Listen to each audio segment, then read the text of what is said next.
Now, beyond questions of terminology, just 2 words of history. Fundamentalist movements have proliferated, particularly in recent years, particularly as was mentioned this morning, since the late 1970s with the Islamic Revolution in Iran. Fundamentalist movements manifest in a variety of ways as everything from non-governmental organizations, that poses some very tricky issues, to sort of political parties, to, at the most extreme end, sort of armed groups.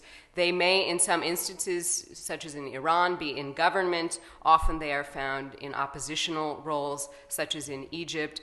Some of these movements do not advocate or participate in violence. I need to be very clear about that. Some advocate it, but perhaps do not participate, and some are openly involved in a range of kinds of violence.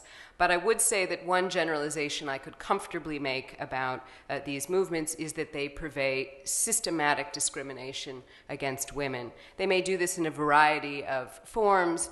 They may push to further constrain women's rights. They may oppose reforms aimed at advancing women's rights. They did this very much in the Algerian context before the conflict, and they're doing that again now.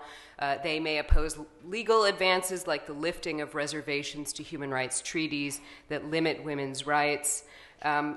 Some of their action against women's rights is much more overt. They may call for the application of the death penalty for offenses like adultery, and of course we're all following currently the case of Sakina Mohammadi Ashtiani in Iran. They may advocate or in fact participate in attacks on women's human rights defenders, women who work or are otherwise outside the home, women they deem to be insufficiently covered, and so on and so forth. Now, I wish I had lots of time to describe and talk about the root causes of this problem of fundamentalism, and I hope we can talk about that in questions and answers. This did not just descend from the sky. This is a political problem that is a product of a range of both external and internal issues. I can't mention many of them here. Globalization, certainly, but also internal problems such as lack of religious reform and educational problems and discriminatory attitudes. But certainly one thing Americans need to remember when they think about this is the role of the United States, unfortunately, in promoting fundamentalism in the Muslim world in the context of the Cold War. Certainly the older folks here, we remember this, but the younger folks may not remember as well that in the context of the Soviet invasion of Afghanistan, the United States basically poured money into whatever extreme group, however extreme it was, a jihadist group that was willing to fight the Soviet Union, and pumped huge amounts of money into Afghanistan and Pakistan, and people came from, young men, too complicated to sort of explain now, but came from around the world and got trained there and brainwashed there and took that training and that ideology home with them. And that's really how this problem began to metastasize in its most virulent form. And I think that responsibility that the United States bears really means that we have to think very carefully about our policy options in terms of how the United States responds to this issue and our responsibility vis-a-vis those Muslim human rights defenders who are challenging fundamentalist movements. Now, as I said, despite this very significant problem across these different contexts and its consequences for human rights, there's been very little said about this in the field of international human rights law, academic writing. And I think one of the reasons for the anxiety about addressing this issue has been a misreading of these movements as simply cultural, as simply sort of embedded in Islam somehow, rather than as political movements. And of course, this is accepting fundamentalists' own claims at face value. I think part of the underlying problem here has really been international lawyers decreasing confidence in their own assertions about universality, and this speaks to LaShawn's introduction.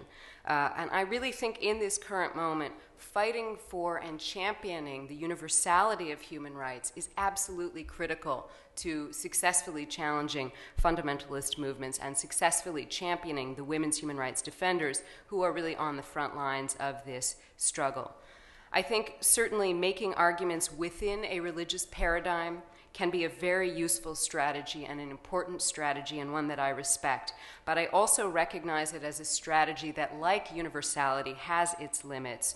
And I think it is utterly vital that we not concede that those called Muslims also have universal human rights. And I think too often that kind of disappears out of the sort of politically correct discussion these days.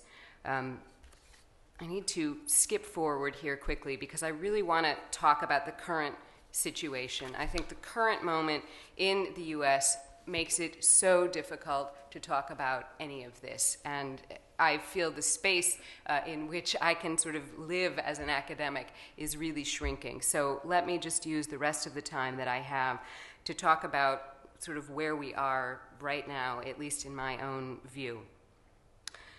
So we recently passed the 9th anniversary of September 11th of 2001, and we find that the international community is still really grappling with the consequences of that terrible day.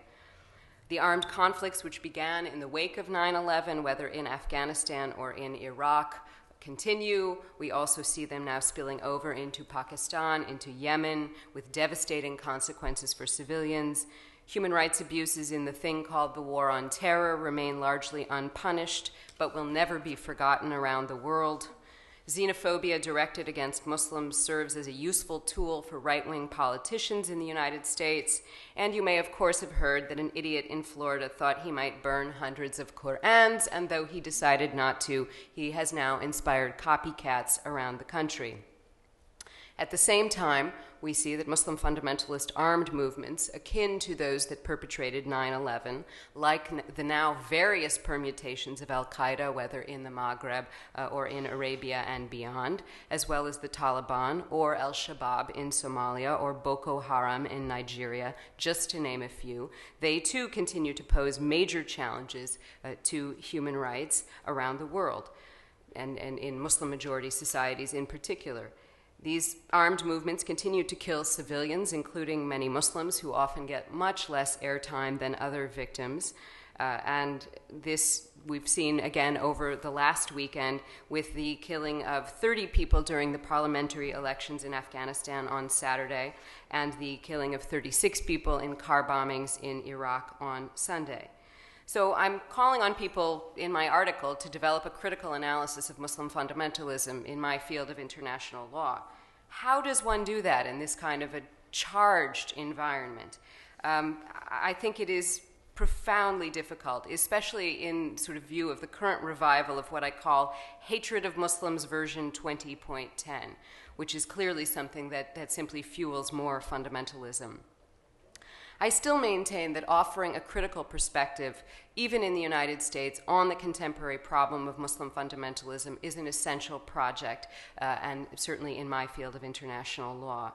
In fact, I think the failure of learned U.S. discourse to name and thoughtfully explain the specific political problem of Muslim fundamentalism actually risks facilitating more discrimination against Muslims in general, because it obscures the fact that all of these big issues about terrorism and the war on terror revolve around a very specific set of political actors and politics, not around broader religious denominations or religious claims. Ordinary Muslims or the Muslim religion as a whole must not be confused with specific fundamentalist movements and their adherents, just as most American Christians would not want to be identified with Terry Jones. But the mere critique of Muslim fundamentalist movements themselves is not per se an expression of anti-Muslim bias, and in fact, if done, I think, thoughtfully, is a way of supporting the Muslim human rights defenders who are themselves challenging these movements. In fact, the U.S.'s own national strategy for combating terrorism acknowledges that it is often other people of Muslim heritage who are themselves the primary targets of these fundamentalist movements. In the contemporary period, what we've seen is that U.S. discourse seems to offer two primary choices. There's the openly discriminatory or flawed characterization. Islam is inherently fundamentalist. All Muslims are fundamentalist, and so on.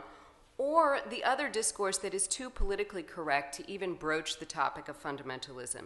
And in my view right now, neither one of these is helpful or accurate. And what we actually need is a principled, human rights-based critique of Muslim fundamentalism alongside a principled, human rights-based critique of discrimination against Muslims.